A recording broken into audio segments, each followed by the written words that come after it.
Hey everybody, welcome to Music Chat. I need to get a bar stool. I stacked my pianos, I can't see them, the camera's not on them. I'll show you my studio in a little bit, how it's coming along. I just cleaned up my stage.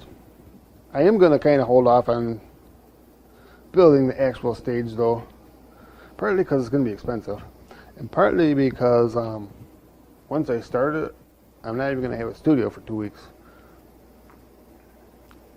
Because I don't want to do it halfway and then have to tear it all apart again, because I got to tear everything.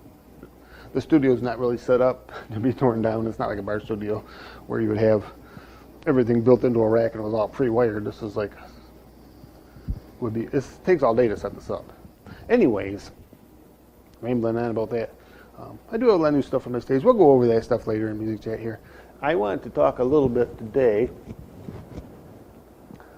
about, because I'm getting older and I'm sort of retired from music. I mean, I still do it. I'd still play I don't play in bands no more, but I would if the right band came along, but it would have to be, I wouldn't compromise on what it was. I used to want to be in a band just to be in a band, and I wanted to get paid. So, I'd try to find a good band, get in it, and get paid to play. And that was cool. That was a great part of my life. But at this point, it would have to be all the right people. And we'd all kind of have to want to do the same thing. So I'm making YouTube videos instead. Talk about my experiences. One of the things, what music means to me, I've had a lot of time to think about that because I'm sort of retired and I'm not in the grind of it. And what really, I think, what makes me be a musician, what lets me be a musician, what I have for skills, what I don't, and what it actually means to me. So for me, music, the most important thing about music for me is that it's a platform for me to be able to dream. Like, I need to dream. I spend most of my life daydreaming.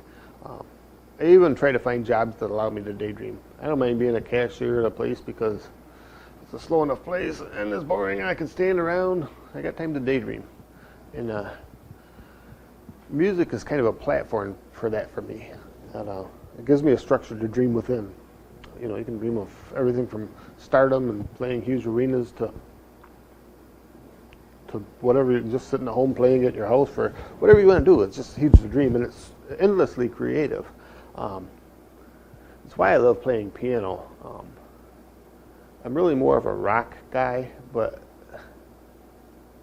piano kind of changed that a little bit. I think piano helped me appreciate other kinds of music for sure. But the thing I like about piano is it's pretty endless. If you think about this. There's 88 notes on a piano. I can choose any one of those notes. I can choose I can choose up to 10 notes at once on the piano.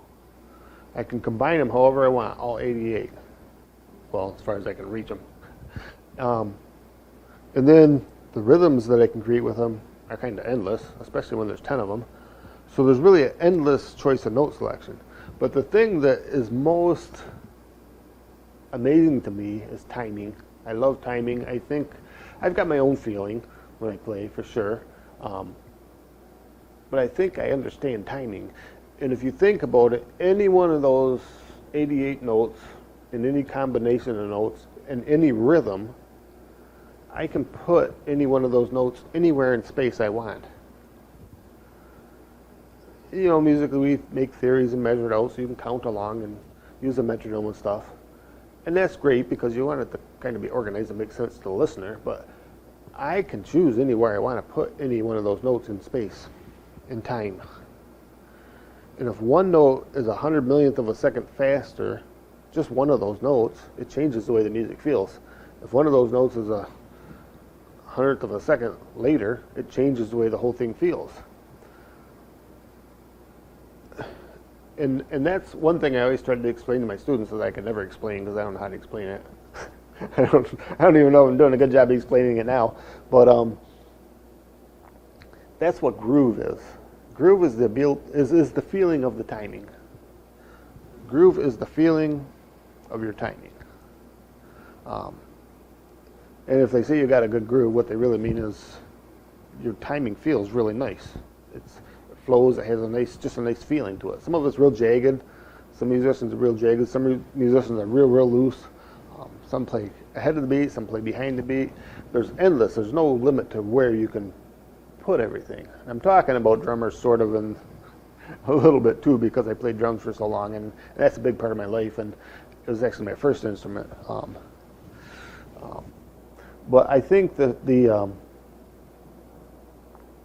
timing is the freest aspect of playing music. So it's endlessly creative. Like there's just no end to the creativity that's possible. And I think that, and I like to improvise because I like to dream. Where if I went to a page and played classical music, and don't get me wrong, all you classical people out there, that's a skill I don't possess. I could not be a classical musician. I can't remember it all, and I can't read the notes very well. And I have no desire to. But I admire people who can do that. I've played with a few musicians who were just great sight readers, and they could just pick up a piece of music and play it. And I'm like, geez, you know, easy life would be if I could just pick up a page of music and play it. But it would lose its artistry for me personally, because for me, not knowing what's going on around me allows me to just daydream on my instrument. So it's a perfect platform for dreaming. I've got endless creativity. Anywhere in space, I can put any note I want. And with a pitch bender on a guitar where you can bend the pitch, on most instruments you can learn to bend the pitch, but these got pitch bends on them. You also have an endless note fluctuation. So there's not just 88 notes no more. There's endless amount of notes when you can bend the note, because you can get anywhere in between the note. So there's any frequency that you can manage to squeeze out of that instrument available to you also. So it's really endless. And when I jump on an instrument and I don't know what I'm going to do, and I'm just kind of playing along, I don't know what I'm going to do. So in the moment is when I'm creating it. At that moment is when I'm dreaming it. If I think, and I might come up with some ideas ahead of time. If I thought I'm going to play in the key of E flat, I would think that, and that's what I play. Hopefully that's not too loud on my meter. It doesn't look like it's balancing out well, so forgive the video making. I'm not a good video maker, but I'll get better. Anyway, my point is, I do have ideas, and you learn things. So you get what I call a musical toolbox that you put together, and you can use that to make things make sense. So when I'm dreaming all these things musically, in the moment, I do have things I draw off. I'm not just entering a black void where I have no idea of anything and it's just popping out. I spent a lifetime practicing and trying to get good at it. But with all those little things I accumulate, now when I sit down and don't know what I'm doing, I can grab all these things. And one thing I really love about improvising is when I mess up. I don't like messing up because I don't want the audience to hear me messing up, because I'm trying to play good. But the advantage to messing up is it leads to things you wouldn't have thought of, because if you're pulling everything from your bank of knowledge and you never mess up, then you're never going to step out of your bank of knowledge.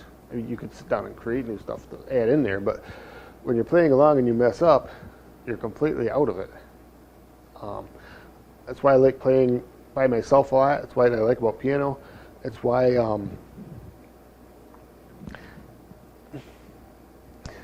it's I don't know.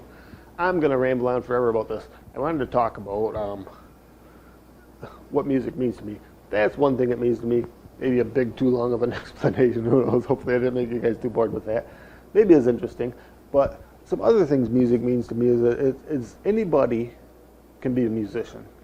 I think just about anybody could actually make a little bit of money playing music. It's not hard to make money playing music. There are a few things you have to do along the way to get there. One is you can't be shy. If you're a timid person, a shy person, the person who gets nervous in front of people, it's going to make it very difficult, because part of music is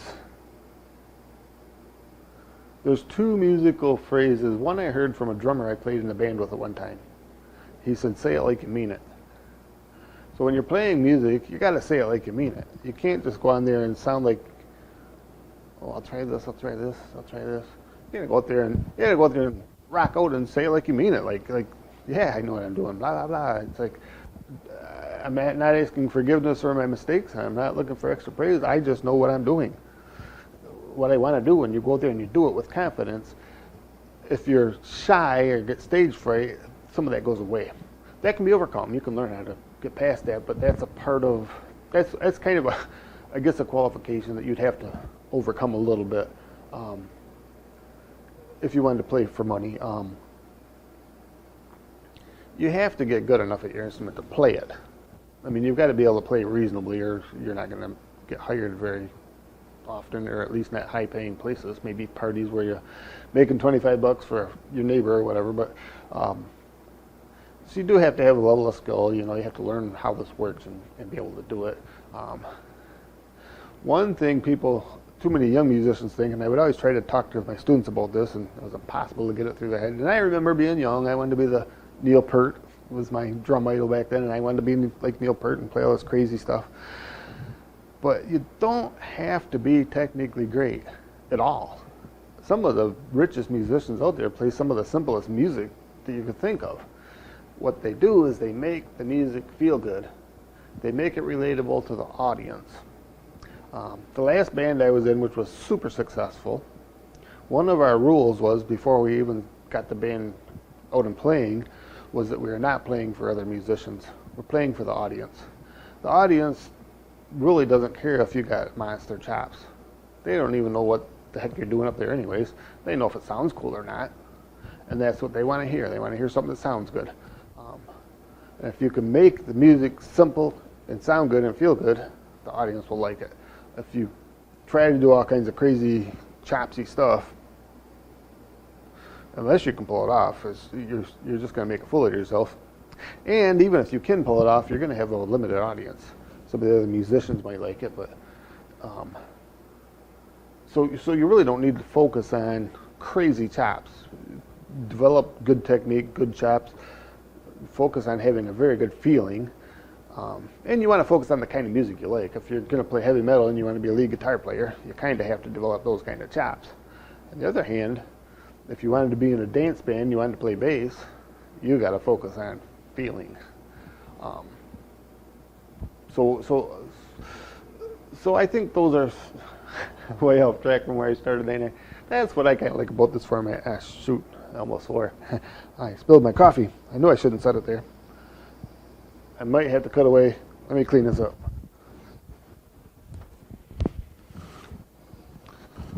I'm back. At least I didn't spill too much. That brings up kind of a funny story. I'm going to get off track here. That's okay. I'm almost done. I don't want to bore you guys with too much stuff. I just wanted to come and say hi to you guys and make a little video. Kind of keep in touch. What's new in my studio. There's some new stuff. Probably not enough to make a whole video about, but got my monitors down there. Holding off on my stage for a little bit because it's such a big job. I'll have to have my whole studio tore apart for weeks. I wouldn't be able to practice or nothing because until the stage is done, and I don't want to build it and then have to tear it apart to fix it up and make it better every time, because then I got more work tearing all this down, setting it back up. It's not really like a bar system where you make it efficient to set up and tear down. When we played in the bars, we'd have racks and everything would be pre-wired. All we'd have to do is plug the speakers in, plug the mixer in, and everyone would plug all their equipment in. This is not set up that way. If you take this apart, you got to start all over from scratch. So it takes like a day to set it back up. Because it's not meant to be portable. It's meant to sound good in this room. Anyway, I'm gonna go. I bored you guys enough, but hopefully you like this video. Hit subscribe down there. I'm gonna continue this series because I think it's a cool series. I'm enjoying it, and I hope you enjoy it too. And we will see you next time on Music Chat. All right? Thanks. Bye bye.